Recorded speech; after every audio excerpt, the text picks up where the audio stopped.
News 18 ಡಿಜಿಟಲ್ಗೆ ಸ್ವಾಗತ. ನಾನು ಸಂಜಯ್, ದಾವಣಗೆರೆ ಜಿಲ್ಲಾ ವರದಿಗಾರ.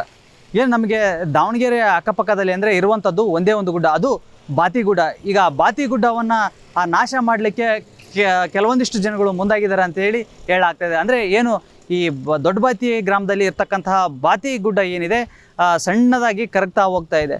ಯಾಕಂದರೆ ಈಗಾಗಲೇ ಸಾಕಷ್ಟು ಜನರು ಅಲ್ಲಿ ಒಂದಿಷ್ಟು ಮನೆಗಳನ್ನು ನಿರ್ಮಾಣ ಮಾಡ್ಕೊಂಡಿದ್ದಾರೆ, ಅದಲ್ಲದೆ ಕಾಲೇಜುಗಳನ್ನು ನಿರ್ಮಾಣ ಮಾಡ್ಕೊಂಡಿದ್ದಾರೆ. ಈಗ ಮತ್ತೆ ತಿರ್ಗಾ ಕಾಲೇಜು ಕೂಡ ಒಂದು 9 ಎಕರೆ ಜಮೀನು ಕೂಡ ನೀಡಲಾಗಿದೆ.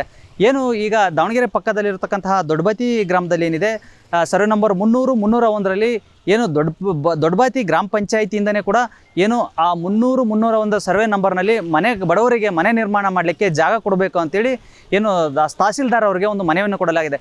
ಏನು ಆ ಗುಡ್ಡದಲ್ಲಿ ಈಗಾಗಲೇ ಸಾಕಷ್ಟು ಗಿಡ ಮರಗಳನ್ನು ಬೆಳೆಸಲಾಗಿದೆ. ಅದಲ್ಲದೆ ಕೂಡ ಏನು ಆ ಗುಡ್ಡದ ಪಕ್ಕದಲ್ಲಿ ಒಂದಿಷ್ಟು ಸರ್ಕಾರಿ ಜಮೀನು ಇದೆ, ಆ ಗುಡ್ಡಕ್ಕೆ ಹೊಂದ್ಕೊಂಡಿರಂತೆ. ಆ ಗುಡ್ಡಕ್ಕೆ ಹೊಂದ್ಕೊಂಡಿರುವಂತಹ ಸರ್ಕಾರಿ ಜಮೀನಲ್ಲಿ ಕೂಡ ಸಾಕಷ್ಟು ಅರಣ್ಯ ಇಲಾಖೆಯಿಂದ ಗಿಡಗಳನ್ನು ಬೆಳೆಸಿದ್ದಾರೆ. ಈಗ ಒಂದು 15-20 ವರ್ಷಗಳಿಂದ ಗಿಡಗಳನ್ನು ಬೆಳೆಸ್ಕೊಂಡು ಬಂದಿರೋ ದೊಡ್ಡದು ಎಮ್ಮರವಾಗಿ ಮರಗಳು ಸಹ ಆಗಿರುವಂಥದ್ದು. ಈಗ ಆ ಮರಗಳನ್ನು ಕಡಿದು ಆ ಬಡವರಿಗೆ ಮನೆ ಕೊಡಬೇಕು ಅಂತೇಳಿ ಮುಂದಾಗಿರುವಂಥದ್ದು. ಆದ್ದರಿಂದ ಸಾಕಷ್ಟು ಜನ ಈಗ ಪರಿಸರ ಪ್ರೇಮಿಗಳು ಏನು ಅದನ್ನು ವಿರೋಧ ವ್ಯಕ್ತಪಡಿಸ್ತಾರೆ. ಈಗ ದೊಡ್ಡ ದೊಡ್ಡ ಮರಗಳು ಬೆಳೆದಿದೆ, ಯಾವುದೇ ಕಾರಣಕ್ಕೂ ಮರಗಳನ್ನು ಕಡಿದು ಇಲ್ಲಿ ಅವನ್ನ ಸೈಟ್ಗಳನ್ನು ಮಾಡಬಾರ್ದು. ಯಾಕೆಂದರೆ ಅಲ್ಲಿರತಕ್ಕಂಥ ವನ್ಯಜೀವಿಗಳಾಗಿರ್ಬೋದು, ಪ್ರಾಣಿಗಳಾಗಿರ್ಬೋದು, ಪಕ್ಷಿಗಳಾಗಿರ್ಬೋದು, ಸಾಕಷ್ಟು ಅವಕ್ಕೆಲ್ಲ ಹಾನಿ ಉಂಟಾಗಿತ್ತು. ಅವೆಲ್ಲ ವಾಸ ಮಾಡಲಿಕ್ಕೆ ಎಲ್ಲಿ ಹೋಗಬೇಕು ಅಂತೇಳಿ ಒಂದಿಷ್ಟು ಆಕ್ರೋಶ ವ್ಯಕ್ತವಾಗಿದೆ. ಈ ನೆಲೆಯಲ್ಲಿ ಈಗಾಗಲೇ ಏನು ದೊಡ್ಡಬಾತಿ ಗ್ರಾಮ ಪಂಚಾಯಿತಿಯ ಅಧ್ಯಕ್ಷರು ಏನಿದ್ದಾರೆ ಅವರು ಈಗಾಗಲೇ ತಹಸೀಲ್ದಾರ್ ಅವರಿಗೆ ಒಂದು ಮನವಿಯನ್ನು ಕೊಟ್ಟಿದ್ದಾರೆ. ನಮಗೆ ಇಲ್ಲಿ ಈ ಜಾಗದಲ್ಲಿ ಸೈಟ್ಗಳು ಬೇಕಾಗಿದೆ, ಹಾಗಾಗಿ ನಮಗೆ ಮರಗಳನ್ನು ಕಡಿದು ಸೈಟ್ಗಳನ್ನು ಹೇಳಿ ಈಗ ಸಾಕಷ್ಟು ಅಲ್ಲಿ ಸದಸ್ಯರಿರ್ಬೋದು, ಅಧ್ಯಕ್ಷರಿರ್ಬೋದು ಈಗ ಮನವಿಯನ್ನು ನೀಡಿರುವಂಥದ್ದು. ನಿವೇಶನ ರೈತರು 715 ಅರ್ಜಿ ಬಂದಿದ್ದು ದೊಡ್ಡಬಾತಿಯಲ್ಲಿ. ನಿವೇಶನ ರೈತರು ಬಡ ಕುಟುಂಬಗಳು ಭಾಳ ಕಷ್ಟಪಟ್ಟು ಬಾಡಿಗೆ ಕಟ್ಟೋಕ್ಕೆ ಆಗದೇ ಇರೋದ್ರಿಂದ ನಾವು ಸರ್ಕಾರ ಜಮೀನು ಇಷ್ಟು ದಿವಸ ಹುಡುಕಿದ್ವಿ. ಸುಮಾರು 50 ವರ್ಷದಿಂದ ಜಮೀನು ಇದ್ದಿಲ್ಲ ನಮಗೆ. ಇವಾಗ ಜಮೀನು ಸರ್ಕಾರ ಜಮೀನು ಇರೋದ್ರಿಂದ ಸರ್ವೆ ನಂಬರ್ 300 ಸರ್ವೆ ನಂಬರ್ 300ರಲ್ಲಿ ನಮಗೆ 5 ಎಕರೆ ಜಮೀನು ಇದೆ. ಅದರಲ್ಲಿ ನಾವು 7 ಎಕರೆ ಜಮೀನು ನಮಗೆ ಬೇಕಂತ ಕೇಳ್ಕೊಂಡ್ವಿ. 715 ಅರ್ಜಿ ಬಂದಿರೋದ್ರಿಂದ 231 ಬಡ ಕುಟುಂಬಗಳು ಅರ್ಜೆಂಟ್ ಅವ್ರಿಗೆ ಕೊಡಲೇಬೇಕು ನಾವು. ಯಾಕಂದರೆ ಬಡ ಕುಟುಂಬರು ಭಾಳ ದಿವಸ ಕೂಲಿ ನಾಲಿ ಮಾಡಿ ಜೀವನ ಮಾಡ್ತಾರೆ. ದೊಡ್ಡಬಾತಿ ಗ್ರಾಮ ಪಂಚಾಯತಿಯಾಗ ಸುಮಾರು 50 ವರ್ಷದಿಂದ ನಾವು ಯಾರಿಗೂ ಕೊಟ್ಟಿಲ್ಲ. ಅದರಿಂದ ನಮಗೆ ಬಡವರಿಗೆ 7 ಎಕರೆ ಜಮೀನು ಫಾರೆಸ್ಟ್ ಡಿಪಾರ್ಟ್ಮೆಂಟಿಗೆ ಐತಂತ ಅವ್ರಂತಾರೆ. ನಾವು ಸರ್ಕಾರ ಜಮೀನು ಗುರುತಿಸಿ ಸರ್ವೇರ್ ಡಿಪಾರ್ಟ್ಮೆಂಟು ಎಲ್ಲ ಡಿಪಾರ್ಟ್ಮೆಂಟು ನಾವು ಹೇಳಿ ತಹಸೀಲ್ದಾರ್ದು ಡಿ ಸಾಹೇಬ್ರಿಗೂ ನಮ್ಮ ಈಗ ಮಿನಿಸ್ಟ್ರಿಗೆ ಹೇಳಿ ಮಿನಿಸ್ಟ್ರು ಜವಾಬ್ದಾರಿಯಿಂದ ನಾವು ಹಿಂಗೆಲ್ಲ ಅರ್ಜಿಗಳು ಬಂದಿರೋದ್ರಿಂದ ಒತ್ತಾಗಿದ್ದೇವೆ ಸರ್ಕಾರಕ್ಕೆ. ಸರ್ಕಾರದ ಏನು ಕ್ರಮ ತಗೊಂತಾರೆ ಹೇಳಿ ನಮಗೆ ಅರ್ಜೆಂಟಾಗ ನಮಗೆ ಮಾಡಿಕೊಡ್ಬೇಕಂತೇಳಿ ಮನವಿ ಮಾಡಿಕೊಡ್ರಿ. ಈಗ ಅದು ಪ್ರತಿ ವಿರೋಧವಾಗಿ ಪರಿಸರ ಪ್ರೇಮಿಗಳು ಕೂಡ ಯಾವುದೇ ಕಾರಣಕ್ಕೂ ಅಲ್ಲಿ ಸೈಟ್ಗಳನ್ನು ಕೊಡಬಾರ್ದು ಅಂಥೇಳಿ ಈಗಾಗಲೇ ಲೋಕಾಯುಕ್ತಕ್ಕೂ ಸಹ ದೂರನ್ನು ನೀಡಲಾಗಿದೆ. ಅಂದರೆ ಏನು ಈಗಾಗಲೇ ಇಲ್ಲಿ ಸಾಕಷ್ಟು ಜನರಿಗೆ ಏನು ಗುಡ್ಡ ಹೊಂದಿಕೊಂಡಂತೆ ಏನಿದೆ, ಗುಡ್ಡದಲ್ಲಿ ಕೂಡ ಕೆಲವೊಂದಿಷ್ಟು ಜನಕ್ಕೆ ಕಾಲೇಜಿಗೆ ಜಮೀನನ್ನು ನೀಡಿದ್ದಾರೆ. ಅದಲ್ಲದೆ ಕೂಡ ಈಗ ಮತ್ತೆ 2022-23ನೇ ಸಾಲಿನಲ್ಲಿ ಏನು JSS ಮಹಾವಿದ್ಯಾಲಯಕ್ಕೆ 9 ಎಕರೆ ಕೂಡ ಒಂದು ಜಾಗವನ್ನು ನೀಡಲಾಗಿದೆ. ಏನು ಆ ಜಾಗದಲ್ಲಿ ಈಗಾಗಲೇ ಗುಡ್ಡವನ್ನು ಕೊರೆದು ಅಲ್ಲಿ ಮಣ್ಣನ್ನು ಕೂಡ ಬೇರೆ ಕಡೆ ಸಾಗಿಸಿದ್ದಾರೆ, ಹಲವಾರು ಗಿಡಗಳನ್ನು ಸಹ ಕಡಿದಿದ್ದಾರೆ. ಏನು ಆ ಜಾಗದಲ್ಲಿ ಈಗ JSS ಕಾಲೇಜು ತಲೆ ಎತ್ತಲಿದೆ. ಹಾಗಾಗಿ ಆ ಕಾಲೇಜಿಗೆ ಯಾಕೆ ಕೊಟ್ಟರು, ಬೇರೆ ಏನು ಸಮಾಜಮುಖಿ ಕೆಲಸಗಳಿಗೆ ಕೇಳಿದರೆ ಇವರು ನಮ್ಮ ದಾವಣಗೆರೆಯಲ್ಲಿ ಕೊಡೋದಿಲ್ಲ, ಬೇರೆ ಹೊರಗಡೆಯಿಂದ ಬಂದಂಥವರಿಗೆ ಇಲ್ಲಿ ಕಾಲೇಜುಗಳನ್ನು ನಡೆಸಲಿಕ್ಕೆ ಗುಡ್ಡವನ್ನು ಕೊಡ್ತಿದ್ದಾರೆ. ಹೀಗಾಗಿ ಗುಡ್ಡವು ಕೂಡ ನಿಧಾನಗತಿಯಲ್ಲಿ ಕರಗ್ತಾ ಹೋಗ್ತಾ ಇದೆ ಅಂತ ಹೇಳಿ ಸಾಕಷ್ಟು ಆರೋಪಗಳು ಕೇಳಿ ಬರ್ತಾ ಇದೆ. 100 ಎಕರೆ ಇದೆ ಆ ಬಾತಿಗುಡ್ಡ. ಆ ಬಾತಿಗುಡ್ಡವನ್ನು ಇವತ್ತು ಏನು ಗ್ರಾಮ ಪಂಚಾಯಿತಿಯಿಂದ ಸಾರ್ವಜನಿಕರಿಗಾಗಿರ್ಬೋದು ಏನು ಸೈಟ್ ಮಾಡ್ತೀವಿ ಅಂತ ಒಂದು ಲೆಟ್ರ್ಗಳನ್ನು ಕೊಟ್ಟಿದ್ದಾರೆ. ಅದನ್ನು ಪರಿಷ್ಕರಣೆ ಮಾಡೋಕ್ಕೆ ಜಿಲ್ಲಾಡಳಿತ ಕೂಡ ಕೊಟ್ಟಿದೆ. ಅದೇ ರೀತಿ ಇವತ್ತು ಬಾತಿಗುಡ್ಡವನ್ನು ತಪೋವನ ಅನ್ನೋವಂಥ ಒಂದು ಸಂಸ್ಥೆಗೆ ಕೊಟ್ಟಿದ್ದಾರೆ. ಆಮೇಲೆ JSS ಕಾಲೇಜು ಅವರಿಗೂ ಕೂಡ ಕೊಟ್ಟಿದ್ದಾರೆ. ಇಂಥವನ್ನೆಲ್ಲ ಈಗೇನು ಆ ಸ್ಥಳಗಳನ್ನು ಗುಡ್ಡ ಈ ಪ್ರದೇಶಗಳನ್ನು ಈ ವಿದ್ಯಾಸಂಸ್ಥೆಗಳು ಮತ್ತು ಬೇರೆಯವಕ್ಕೆ ಪರ್ಮನೆಂಟ್ ಸ್ಟ್ರಕ್ಚರ್ ಅವರಿಗೆ ಮಾಡೋಕ್ಕೆ ಕೊಟ್ಬಿಟ್ರೆ ನಾಳೆ ಗುಡ್ಡಗಳು ಎಲ್ಲಿ ಉಳಿತವೆ? ಕೆಲವೊಂದು ಮೈನಿಂಗಿಗೆ ಕೊಡ್ತಾರೆ, ಇನ್ನು ಕೆಲವೊಂದು ಇಂಥ ಬಿಲ್ಡಿಂಗ್ ಸ್ಟ್ರಕ್ಚರ್ಸ್ಗಳನ್ನು ಕಟ್ಕೊಳಕ್ಕೆ ಕೊಡ್ತಾರೆ. ಇರೋ ಪ್ರಾಣಿಗಳೆಲ್ಲ ಎಲ್ಲಿ ಹೋಗಬೇಕು? ಪ್ರಾಣಿಗಳಾಗಿರ್ಬೋದು, ಚಿಕ್ಕ ಪುಟ್ಟ ಕೀಟಗಳು ಇವೆಲ್ಲ ಸಿಟಿಗೆ ಬರ್ತವೆ. ಆಮೇಲೆ ಏನು ಅಂತ ವಾಯುಮಾಲಿನ್ಯ ಹೆಚ್ಚಿಗೆ ಆಗುತ್ತೆ. ಆಮೇಲೆ ಈಗೇನು ಒಂದಕ್ಕೊಂದು ಚೈನ್ ಲಿಂಕ್ ಇವೆಲ್ಲ ಅಲ್ಲಿ ಸಾಕಷ್ಟು ಗಿಡಮರಗಳಿದ್ದಾವೆ ಆ ಬೆಟ್ಟದಲ್ಲಿ.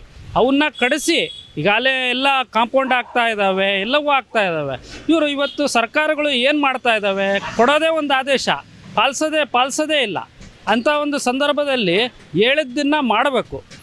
ಇವತ್ತು ಹೇಳೋದೇ ಒಂದು ಮಾಡೋದೇ ಒಂದು ಅಂದರೆ ಇವತ್ತು ಮುಂದಿನ ದಿನಗಳಲ್ಲಿ ಯಾವ ಪರಿಸರನೂ ಉಳಿಯಲ್ಲ, ಜನಕ್ಕೂ ಕೂಡ ಒಂದು ಭಾಳಷ್ಟು ತೊಂದರೆ ಆಗುತ್ತೆ, ಪರಿಸರಕ್ಕೂ ಪ್ರಾಣಿ ಪಕ್ಷಿಗಳಿಗೂ ತೊಂದರೆ ಆಗುತ್ತೆ ಅಂತ ಈ ಮೂಲಕ ಎಚ್ಚರಿಸ್ತಾರೆ. ಏನು ಈಗ ಜಮೀನನ್ನು ಸರ್ವೆ ನಂಬರ್ 300-301ರಲ್ಲಿ ಈಗಾಗಲೇ ಒಂದು ಸೈಟ್ಗಳನ್ನು ಮಾಡಬೇಕಂತ ಹೊರಟಿದ್ದಾರೆ. ಅದಕ್ಕೆ ಸಾಕಷ್ಟು ವಿರೋಧವಾಗ್ತಾ ಇದೆ.